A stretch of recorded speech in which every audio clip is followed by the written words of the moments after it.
मैं आपको यह बताना चाहता हूं कि हिंदुस्तान के युवाओं के लिए, आदिवासी युवाओं के लिए, पिछड़े वर्ग, दलित, गरीब, जनरल कास्ट के युवाओं के लिए कांग्रेस पार्टी क्या करने जा रही है। सबसे पहला कदम हमने गिनती की है,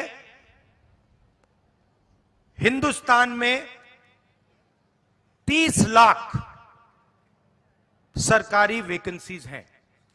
30 लाख। मोदी जी इनको भरवाते नहीं है, बीजेपी इनको भरती नहीं है। सरकार में आने के एकदम बाद हमारा पहला काम होगा कि 90% को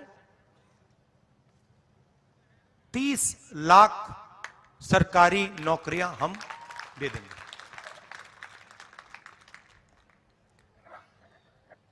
दूसरा ऐतिहासिक काम, हम मनरेगा प्रोग्राम लाए थे, रोजगार का अधिकार। लाखों लोगों को फायदा हुआ, अधिकार दिया हमने। वैसे ही हम हिंदुस्तान के युवाओं को, सब युवाओं को अप्रेंटिसशिप का अधिकार देने जा रहे हैं।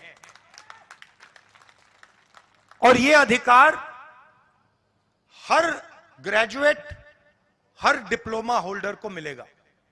अधिकार क्या है कि कॉलेज, यूनिवर्सिटी, डिप्लोमा के एकदम बाद 1 साल के लिए हर ग्रेजुएट को प्राइवेट कंपनी में, सरकारी ऑफिस में 1 साल की अप्रेंटिसशिप दी जाएगी और 1 लाख रुपए उसे 1 साल में दिया जाएगा। और यह हर ग्रेजुएट के लिए किया जा रहा है। ये जो लाखों लोग कह रहे हैं कि हम बेरोजगार हैं, कॉलेज के एकदम बाद अगले दिन इनको अप्रेंटिसशिप मिल जाएगी और यह अधिकार होगा। यह ऐसे नहीं होगा कि भैया हमें देना है तो देंगे, नहीं देना तो नहीं देंगे। यह मनरेगा जैसा अधिकार होगा, कानूनी अधिकार अप्रेंटिसशिप का आपको दे रहे हैं। इससे देश में करोड़ों युवाओं को फायदा होगा, ट्रेनिंग मिलेगी और पहला साल का, एक प्रकार से पहले साल का रोजगार मिलेगा। भारत जोड़ो यात्रा में बहुत सारे युवा आए, कहते हैं राहुल जी हमने एग्जाम की तैयारी की, हम गरीब हैं, 3-4 महीने हमने मतलब रात दिन कर दिए, एक कर दिए। एग्जाम के दिन पता लगता है 5% वालों के टेलीफोन पे पेपर लीक। हम ईमानदारी से काम करते हैं और जिनके पास धन है पेपर चुरा लेते हैं और फिर उसके बाद हमें कहा जाता है कि देखिए पेपर लीक हो गया तो आपको अब नौकरी नहीं मिलेगी। पुलिस की भर्ती में होता है, पटवारी, सब भर्तियों में होता है। तो हम एक नया कानून लाएंगे, पेपर लीक के खिलाफ एक कानून, जिसमें हम एग्जाम दिलवाने का तरीका स्टैंडर्डाइज कर देंगे कि एग्जाम होगा तो ये जो आउटसोर्सिंग होती है, प्राइवेट कंपनी को पकड़ा दिया जाता है, ये आउटसोर्सिंग नहीं होगी। एग्जाम सरकारी संस्था करेगी और इस प्रकार से करेगी। और अगर इस प्रकार से नहीं किया और अगर पेपर लीक हो गया तो फिर कानूनी कार्रवाई ऐसी होगी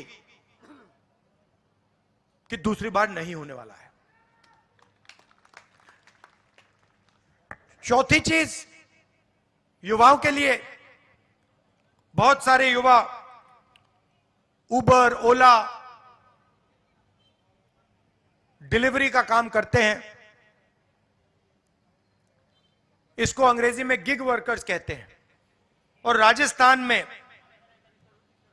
हमने इनके लिए कानून बनाया था, इनकी रक्षा के लिए, इनकी पेंशन के लिए, इनकी सोशल सिक्योरिटी के लिए। जो कानून हमने राजस्थान में बनाया था, वही कानून हम पूरे हिंदुस्तान में लागू करने जा रहे हैं कि जो ड्राइवर का काम करता है, सिक्योरिटी गार्ड का काम करता है, उबर का काम, ओला का काम, ये पिज्जा डिलीवरी जो होती है, ये जो सब युवा हैं, इनकी रक्षा हो, इनका एक प्रकार से पेंशन हो, सोशल सिक्योरिटी हो, और इनको एक दिन में सड़क पे ना करा जा सके। तो इसके लिए हम एक हिंदुस्तान में एक कानून बना रहे हैं। और पांचवी चीज, यह भी ऐतिहासिक चीज, नरेंद्र मोदी जी ने स्टार्टअप इंडिया किया, स्टैंड अप इंडिया किया, मेक इन इंडिया किया, कोई फर्क नहीं पड़ा। वो सारा का सारा 2-3 अरबपति उठा के ले गए। नरेंद्र मोदी जी की मार्केटिंग जरूर कर दी, टीवी पे उनका चेहरा जरूर दिखा दिया, मगर जो युवा हैं उनको ना स्टार्टअप मिला, ना मेक इन इंडिया मिला। तो हमने 5,000 करोड़ रुपए स्टार्टअप्स के लिए एक फंड बनाया है, और हर डिस्ट्रिक्ट में यह फंड रहेगा। 10 करोड़ रुपए स्टार्टअप्स के लिए, गरीबों के लिए यह फंड दिया जाएगा। तो गरीब युवा हैं, बेरोजगार युवा हैं, ये अगर छोटा सा बिजनेस शुरू करना चाहते हैं, काम करना चाहते हैं, तो ये स्टार्टअप फंड उनकी मदद के लिए किया जा रहा है। तो ये 5 ऐतिहासिक काम हैं युवाओं के लिए। भर्ती भरोसा, 30 लाख वैकेंसीज भरना, पहली नौकरी पक्की, अप्रेंटिसशिप वाला कानून, पेपर लीक से मुक्ति, पेपर लीक वाला कानून, गिग वर्कर्स के लिए सोशल सिक्योरिटी, और युवा रोशनी 5,000 करोड़ रुपए डिस्ट्रिक्ट्स में स्टार्टअप्स के लिए।